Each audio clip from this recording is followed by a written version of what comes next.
ভাবে কাজ করে যাচ্ছে। বাংলাদেশ পুলিশের মূল দায়িত্ব হল দেশের শান্তি শৃঙ্খলা বজায় রাখা। বাংলাদেশ পুলিশ আইন প্রয়োগকারী সংস্থা নয়, বরং জনগণের বন্ধু হিসেবে উপস্থিত। পুলিশ জনতার চেষ্টা করছে।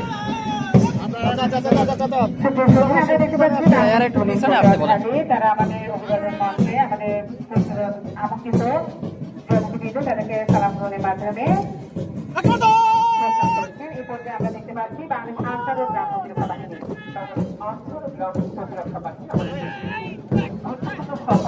নিরাপত্তা বাহিনী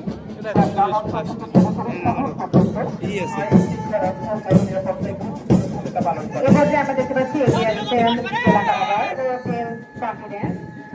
রাখার নিরাপদ দেখাবো আদর পথ। কারাগারের নিরাপত্তা এবং মন্দিরের অপরাধ জগৎকে ফিরিয়ে আনাই যাদের কাজ। জেলা কারাগার তাদের সালাম গ্রহণের মাধ্যমে আমাদের এই মাঠ প্রস্থান করছে। এ পর্যায়ে আমরা দেখতে পাচ্ছি এগিয়ে আসছেন ফায়ার সার্ভিস ও সিভিল ডিফেন্স পটুয়াখালী।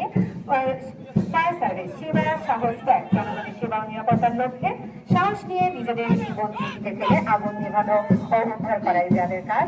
আমরা দেখতে পাচ্ছি তারা অভিভাবক মঞ্চের দিকে সালাম এবং সেলুট প্রদানের মাধ্যমে এগিয়ে যাচ্ছে। এরপরে আমরা দেখতে পাচ্ছি গ্রাম পুলিশ পটুয়াখালী এগিয়ে যাচ্ছে।